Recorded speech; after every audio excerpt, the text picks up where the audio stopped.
What makes a car a legend?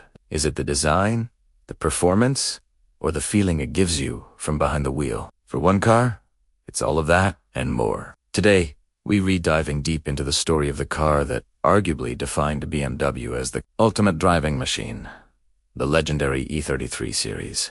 Let's rewind to the late 1970s. BMW had a hit with its first-generation 3 Series, the E21.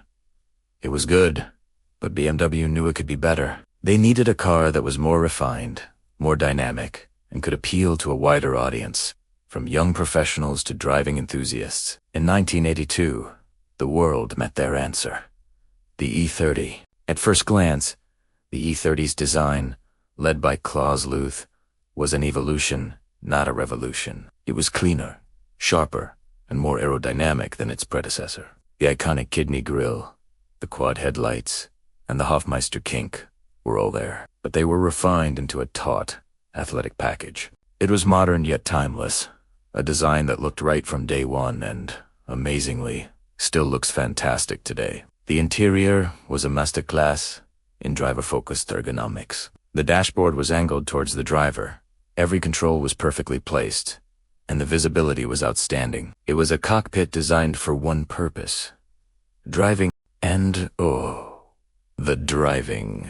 This is where the E30 legend was truly forged. BMW's engineers obsessed over weight distribution, aiming for a perfect 50-50 its balance. They gave it a sophisticated independent suspension setup with McCreeson struts at the front and a semi-trailing arm design at the rear. The result was a car that felt alive. The steering was communicative, the chassis was balanced and playful, and it gave the driver an incredible sense of connection to the road. It didn't matter if you were commuting to work or carving up a mountain pass. The E30 made every journey an event. It was engaging at any speed, a quality that many modern cars struggled to replicate. One of the E30's greatest strengths was its sheer versatility. It wasn't just one car.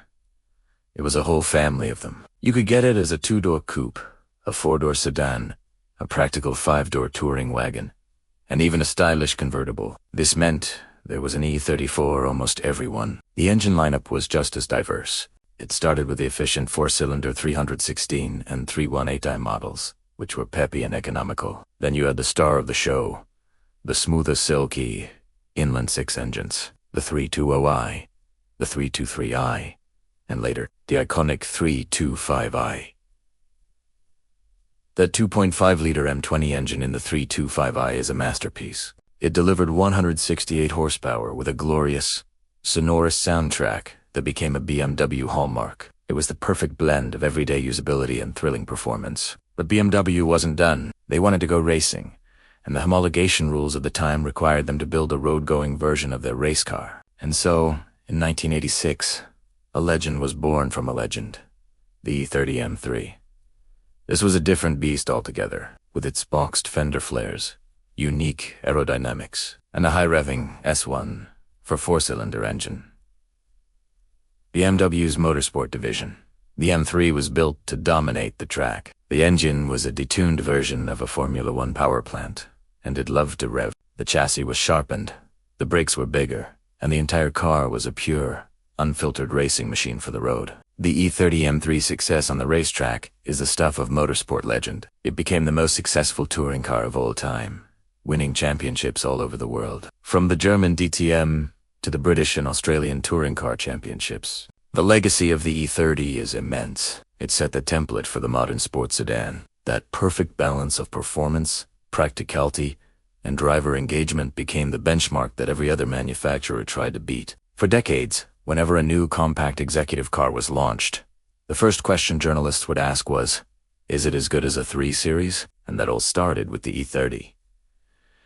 It created a generation of loyal BMW fans who fell in love with its character and the pure joy of driving it. Today, the E30 has transcended being just an old car. It's a cultural icon. It's a favorite among collectors, track day enthusiasts, and tuners. You'll see them meticulously restored to original condition, modified for the racetrack, or slammed on custom wheels at car shows. Its simple mechanics, robust build quality, and massive aftermarket support make it an accessible and rewarding classic to own and work on. It represents a time when cars were simpler, more analog, and offered a more direct connection between the driver the machine, and the road. So, why is the E30 the car that made BMW the ultimate driving machine? Because it delivered on that promise in every conceivable way. It was a masterfully engineered car that was accessible, versatile, and, above all, incredibly fun to drive. From the humble 316i to the world-conquering M3,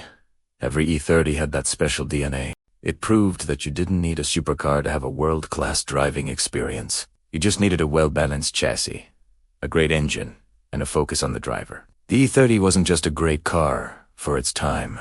It's one of the greatest driver's cars of all time. It's a true automotive legend, and its influence is still felt in every BMW that rolls off the production line today. What are your favorite E30 memories? Let me know down in the comments. Thanks for watching, and if you enjoyed this journey back in time, don't forget to like and subscribe for more stories about iconic cars. See you in the next one.